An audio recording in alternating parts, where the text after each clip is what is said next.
The day my husband Mark was buried was the same day my daughter decided I had become a liability. We stood at the graveside under a gray Missouri sky, the air thick with the smell of damp earth and unspoken relief. Clara, my daughter, held my arm, but her grip wasn't one of comfort. It was one of management, as if she were steering a piece of old furniture into storage. Later, back at the house we had all once shared, she didn't offer me tea or a quiet place to sit. Instead, she dropped a key card on the polished oak table Mark and I had chosen together 40 years ago. "We think it's best if you have some space, Mom," she said, her voice smooth as polished stone, "just for a little while, to grieve." Her husband, Richard, stood behind her, nodding like a puppet on a string. "It's a nice place, quiet. You'll have your privacy." They drove me to the Sunview Motor Lodge, a place on the edge of town where the sign flickered with a tired, desperate buzz. Clara didn't even park. She pulled up to the curb in front of room 112, flung the car door open, and tossed the key card into my lap like a cigarette butt. "Take it," she said, not looking at me. "You should be thankful. You've always been a burden. Can't you see we need peace?" The words landed without sound, but they shattered something deep inside me. She gunned the engine. "Enjoy a few days without money," she added, a cruel twist to her lips. "Once you've paid off your own phone and Wi-Fi, maybe you'll learn to respect $1. Then the car sped off, leaving me in a cloud of exhaust and the echoing silence of their departure. I let myself into the room. It smelled of bleach and desperation. A dim yellow light buzzed from a sconce above the sink. The carpet was a tired, stained brown, worn in the corners like an old prayer mat. I sat on the edge of the bed, still in my funeral dress, and stared at the cracked ceiling. I did not cry. Crying felt like a luxury I could no longer afford. I was a widow, a mother, and now an exile. For a week, I was a ghost. I ate crackers from the vending machine and drank lukewarm tap water from a plastic cup. I didn't turn on the TV. I didn't call anyone. I just sat, letting the silence settle around me like dust. On the fourth night, I opened the small jewelry pouch I had carried from the funeral. Inside was my wedding ring. Mark used to call me his steady one. "You hold the line, Mar," he'd say. Now there was no line to hold, just room 112, and a silence as thick as mud. On the sixth night, I found an old envelope Mark had tucked into my coat pocket at the hospital. I'd forgotten all about it. My hands trembled as I unfolded the single sheet of paper inside. It was a bank statement for a joint account I didn't even remember we had, one of Mark's old retirement rollovers. He had moved the funds 6 months before he died.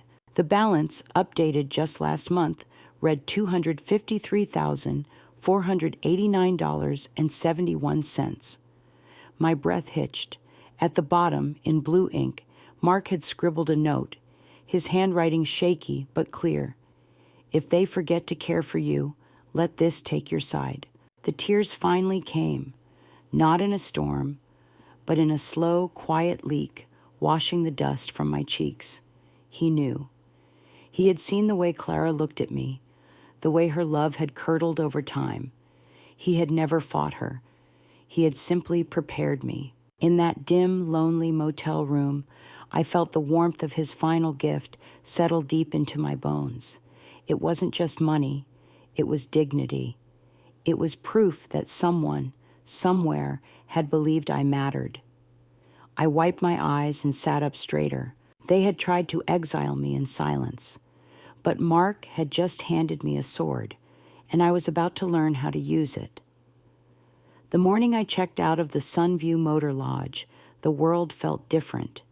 The air was sharper, the colors more vivid. I walked out of that room not as a victim, but as a woman with a plan.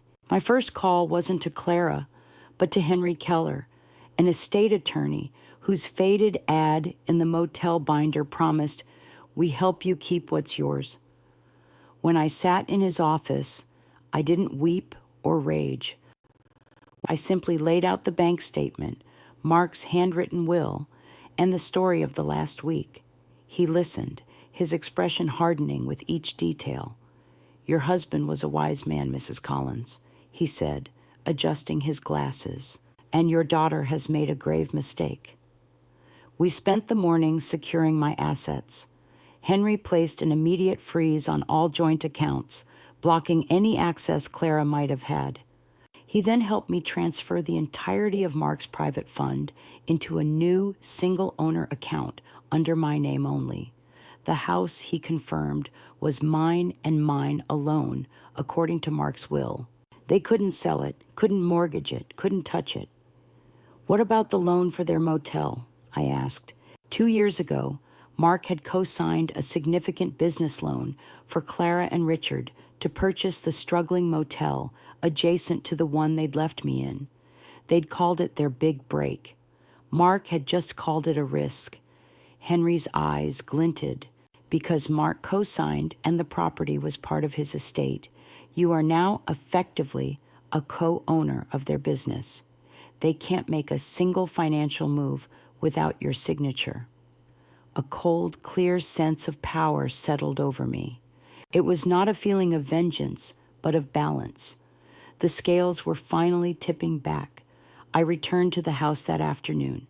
Not my daughter's house, my house. I used the spare key hidden under the loose stone by the porch, a secret only Mark and I had shared. The house was cold and empty. They had already started boxing up some of my things, labeling them donations and storage. A note on the counter read, "Mom, hope you're doing okay. We'll be back in a few days to sort through Dad's things. Let us know if you need anything." The casual cruelty of it almost took my breath away. I walked through the silent rooms, touching the furniture, the photographs, the life Mark and I had built. Then I went to the guest room, opened the closet, and found the small, unassuming digital recorder my grandson had given me for Christmas to record my stories. I had never used it. I placed it on the mantelpiece in the living room, hidden behind a framed photo of our family in happier times. Then I sat in Mark's favorite armchair, closed my eyes, and waited. They came home that evening, laughing as they walked through the door, their arms full of shopping bags. They didn't notice me at first. "Did you call her?" Richard asked, dropping his keys on the table. "No," Clara replied, her voice laced with disdain. "Let her sweat it out. A week in that dump will make her grateful for whatever we decide to give her. She needs to learn her place. And the house? We'll have it on the market by next month. The lawyer said with her being so fragile, we can get power of attorney easily. We'll move her into a state facility. It's cheaper, and honestly, she won't know the difference." I didn't move. I didn't make a sound. I just sat in the shadows and let the recorder drink in every poisonous word. They thought I was broken, forgetful, a ghost in my own life. They had no idea I was just getting started. This wasn't just about a house anymore. It was about my name, my mind, and the memory of the man who had trusted me to hold the line. The next morning, I began the performance. I made coffee, but forgot to turn the machine on. I walked into the living room and asked Clara what day it was, twice. I let my hands tremble slightly as I reached for the salt shaker. Each small act was a carefully placed stone in the wall I was building around myself. From their perspective, I was deteriorating, just as they'd hoped. From my perspective, I was gathering intelligence. Clara watched me with a mixture of impatience and predatory satisfaction. "See, Richard?" she whispered in the hallway, not realizing I was just around the corner, dusting a bookshelf. "She's completely out of it. I was just around the... This is going to be easier than we thought." The digital recorder, my silent little witness, sat on the mantel, its tiny red light blinking almost imperceptibly. Every evening, after they went to bed, I would retrieve it, transfer the day's audio to a secure folder on an old laptop, and charge it for the next day. The files I collected were a library of their greed. File 1, the assets. Richard on the phone with a jeweler describing my wedding ring, which he'd seen in my jewelry box. It's old, but it's got to be worth a couple of grand. She won't even notice it's gone. File 2, the house. Clara talking to a real estate agent. The market's hot. We want to list it as is. The current occupant is transitioning. Yes, to a long-term care facility. We need a quick sale. File 3, the betrayal. A late-night conversation, their voices low and intimate, laced with wine. Are you sure she has no other money? Richard asked. Positive, Clara said with confidence. Dad handled everything. She can't even balance a checkbook. All her accounts were joint with him. Once we have control, it's ours. The cruise to the Bahamas is looking more and more likely, honey. I listened to the recordings each night, my heart a cold, heavy stone in my chest. This wasn't the daughter I had raised. The girl I taught to ride a bike, the one who cried in my arms after her first heartbreak, was gone. In her place was a stranger, a woman who looked at her own mother and saw only dollar signs. I continued to play the part of a frail, confused old woman. I'd misplace my glasses only to find them on my head. I'd stare blankly at the television when they spoke to me. They grew bolder, their conversations more open. They stopped whispering and started planning out loud right in front of me, convinced I was no longer capable of understanding. They brought home brochures for a place called Golden Pastures Senior Home, a grim state-funded facility an hour away. Look, Mom, Clara said, holding a glossy picture of a sterile, empty common room. Doesn't this look peaceful? You'll have friends your own age. I looked at the brochure, then up at her, and gave her a slow, vacant smile. Inside, I was memorizing every detail, every lie, every cold calculation. They mistook my silence for submission. They mistook my grief for incompetence. But my silence was a shield, and my grief was a fire, forging a resolve they could never imagine. Every word they spoke was another bar in the cage they were building for me, but it was also another piece of evidence, another nail in the coffin of their own making. They were so busy planning my future that they never once stopped to consider that I was quietly, methodically planning theirs. The escalation came on a Tuesday. I was sitting in the garden, a place Mark and I had cultivated for 30 years, when a well-dressed man in a suit walked up the driveway.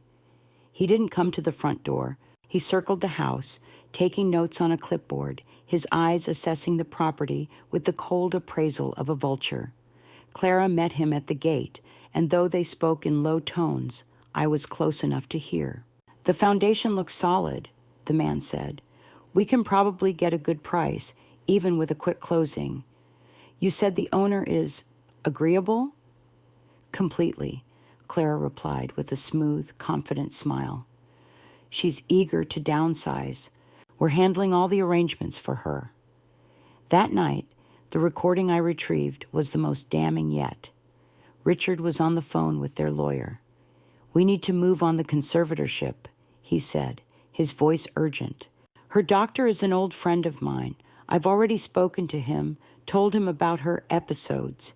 He's willing to sign off on an evaluation. We can have her declared legally incompetent within the month. My blood ran cold. It wasn't just about the money or the house anymore. They were trying to steal my mind, my identity, my very self. They wanted to erase Meredith Collins and replace her with a legal fiction, a shell of a woman who couldn't object as they dismantled her life. The next day, Clara approached me with a stack of papers. Mom, these are just some forms for the insurance, she said, her voice dripping with false sweetness. We need your signature to update the policy on the house. I took the pen, my hand intentionally shaky. I scanned the documents. Buried in the fine print were phrases like transfer of financial authority and in the event of cognitive incapacity. It was the first step toward the conservatorship. I scribbled a messy, almost illegible signature, one that looked like the scrawl of a person losing her grip. She took the papers, a triumphant gleam in her eye. She had no idea that I had already emailed a photo of those documents to Henry Keller with the subject line, Exhibit A. The final piece of my plan fell into place that weekend. I knew they kept important documents in a lockbox in their bedroom closet. While they were out for dinner, I accidentally spilled a glass of water on the hallway floor. Feigning confusion and distress, I called Clara, telling her I had made a mess and couldn't find any towels. Annoyed, she told me there were extra towels in their closet on the top shelf. That was all I needed. Inside their closet, I found the lockbox. It wasn't even locked. Inside, I found it. The fraudulent deed to their motel. The one with Mark's forged signature granting them full ownership. It was a sloppy forgery, but one they clearly thought would hold up. I took a clear, high-resolution photo of it with my phone. Then I put everything back exactly as I had found it. As I sat in my room that night, listening to the low murmur of their voices from the living room, I didn't feel fear. I felt a profound, chilling sadness for the daughter I had lost, but an even more profound sense of purpose. They were planning a meeting, a family meeting they called it, to discuss my future. They were bringing the doctor. They were bringing the papers. They thought they were bringing an end to their problem. They had no idea they were walking directly into my solution.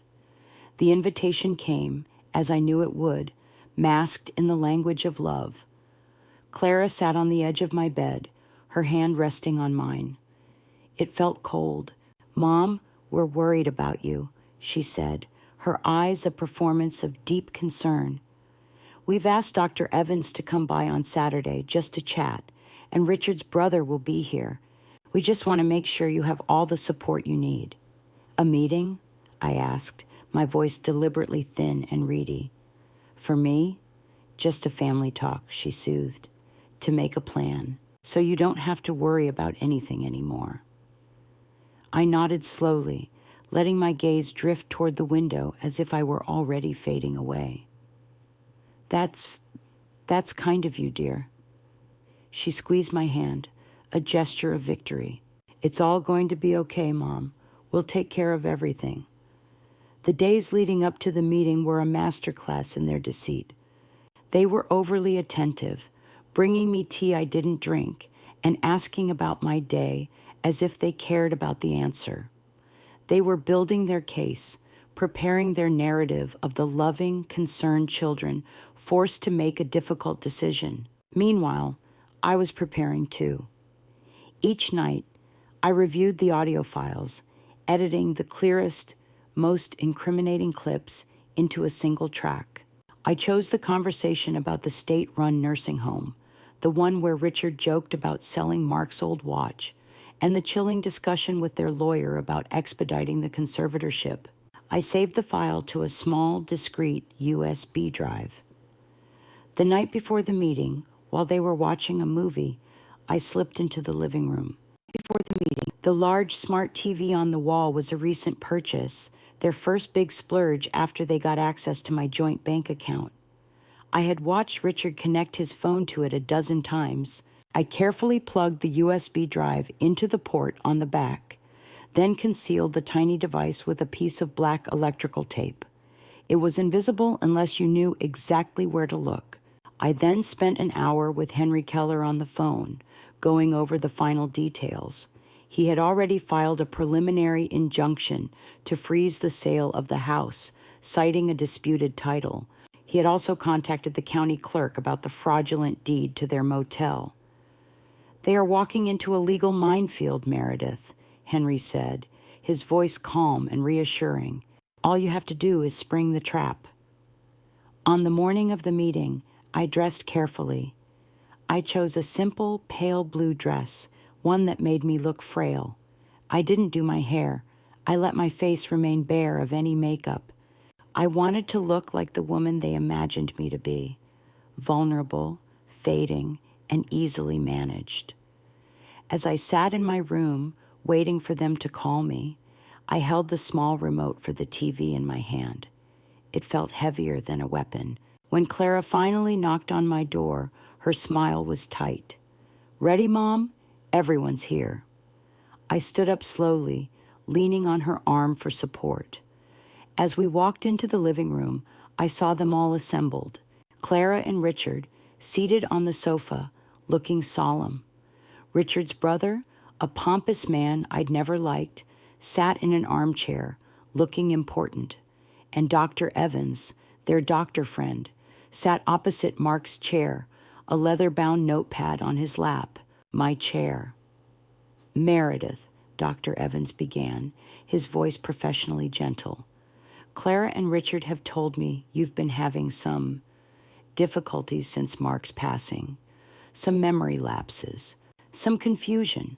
I sank into the armchair, looking from face to face with wide, bewildered eyes. I was ready. The stage was set. The audience was seated, and the performance of a lifetime was about to begin. The living room felt like a courtroom. The air was heavy with unspoken agendas, and every piece of furniture, every photograph on the wall, seemed to bear witness. I sat hunched in my armchair, my hands clasped in my lap, playing the part of a woman lost in the fog of her own mind. "Doctor." Evans leaned forward, his voice a soft, condescending purr. "Meredith, can you tell me what year it is?" I looked at him, my brow furrowed in feigned confusion. It's the year Mark and I planted the roses, isn't it?" I whispered, my voice trembling slightly. Clara shot a look at the doctor, a perfect blend of sorrow and validation. "See?" her eyes seemed to say.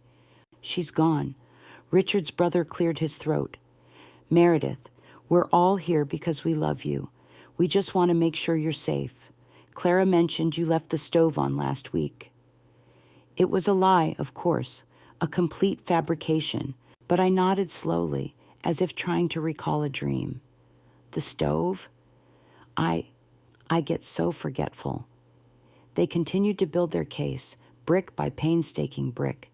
They spoke about me as if I weren't there, listing my supposed failings. "She gets lost on her walks. She called me by her sister's name. She doesn't remember to take her medication." With each lie, I could feel their confidence growing. They were in control. They were winning. "Doctor." Evans made a few notes, his face a mask of professional sympathy. He turned to me again. "Meredith, sometimes when we get older, managing a big house and all the finances can become overwhelming. Clara and Richard have found a lovely place for you, a community where you'll have round-the-clock care." "A new home?" I asked, my voice small and broken. "Yes," Clara said, her voice catching with emotion.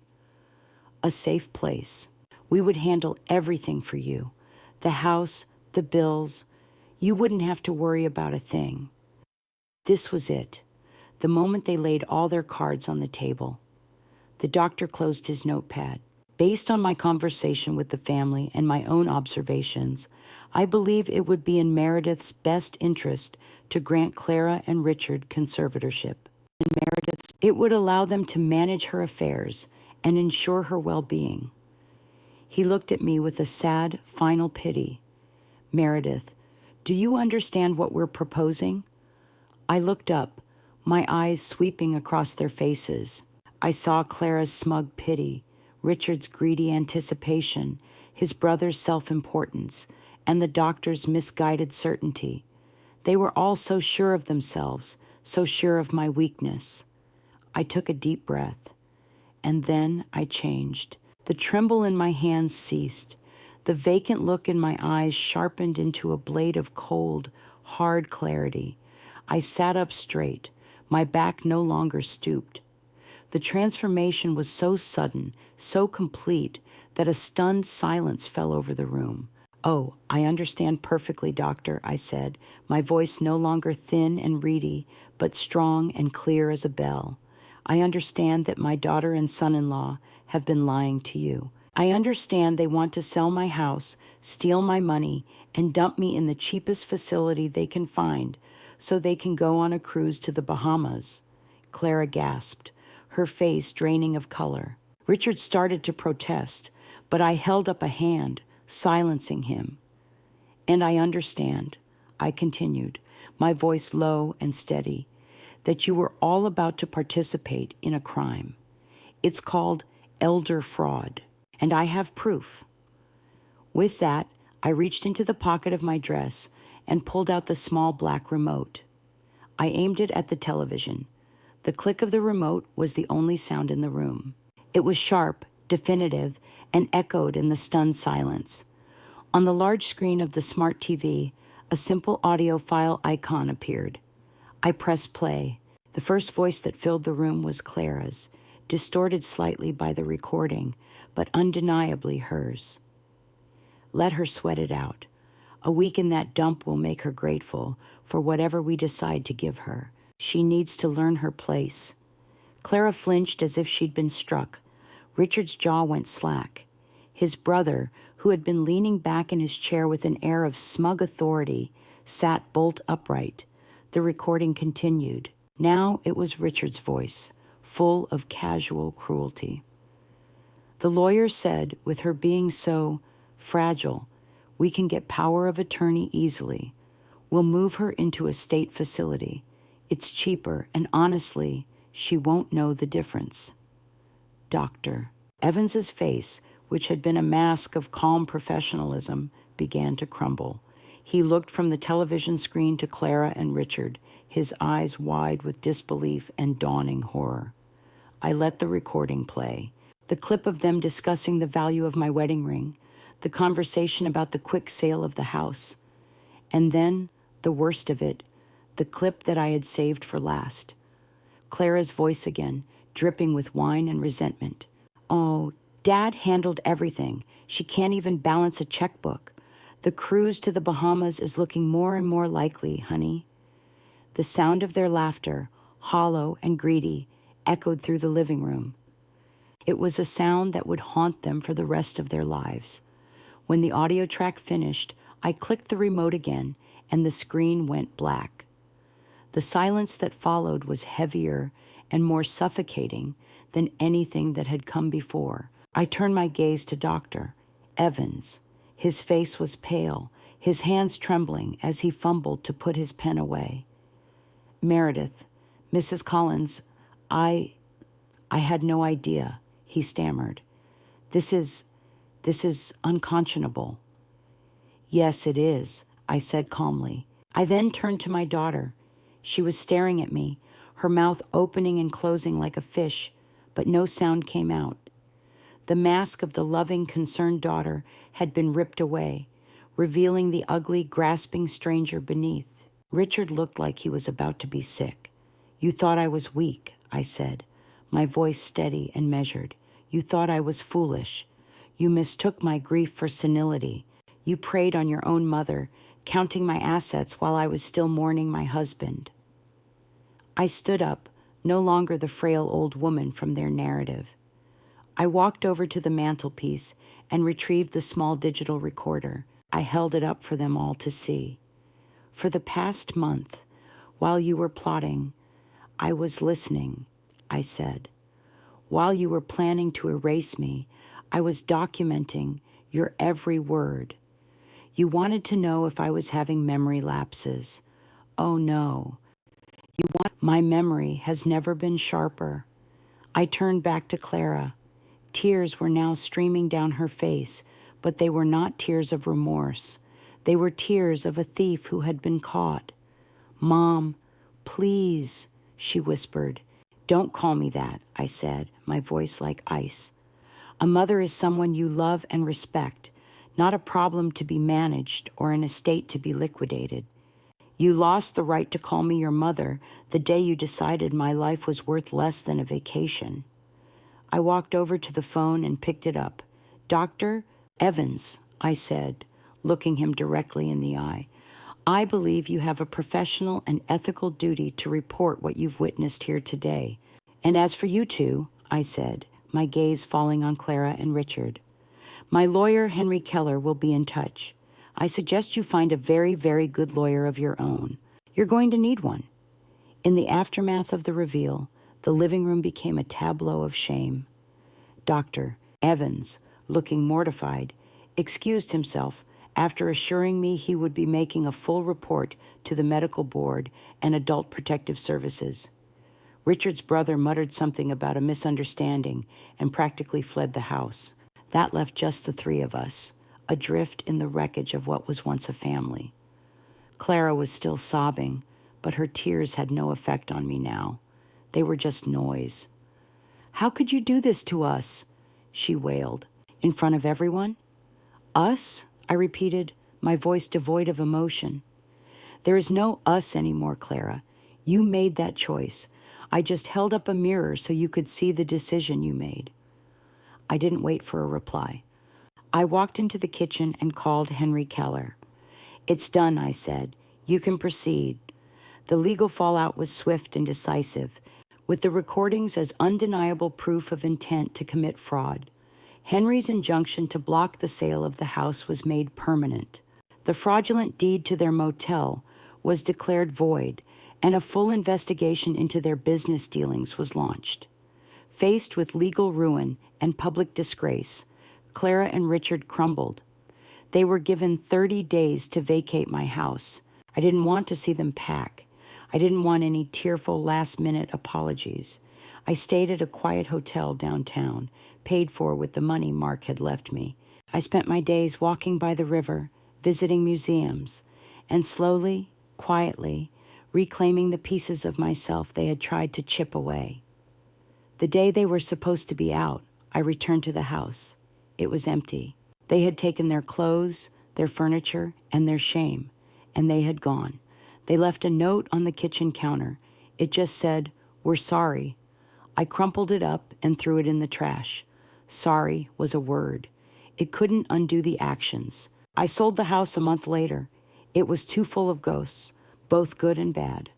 I couldn't stay there and listen to the echoes of Mark's laughter and Clara's lies. I bought a small, bright condominium in a new development downtown with a balcony that overlooked a park. It was clean, it was new, and it was entirely mine. I never spoke to Clara or Richard again. I heard through the grapevine that they had to sell their motel at a loss to cover their legal fees. They moved to another state, hoping to outrun the shadow of their own greed. I don't know if they ever found peace. I don't waste my time wondering. My life is quiet now, but it is not small. I volunteer at the local library, reading stories to children. I have joined a gardening club. I have made new friends, people who know me as Meredith, not as someone's mother or someone's widow. They know me for the stories I tell, the advice I give, and the quiet strength in my eyes. Sometimes when I'm sitting on my balcony with a cup of tea, watching the sunset, I think about that month I spent as a ghost in my own home. I don't feel anger anymore. I feel a kind of grim satisfaction.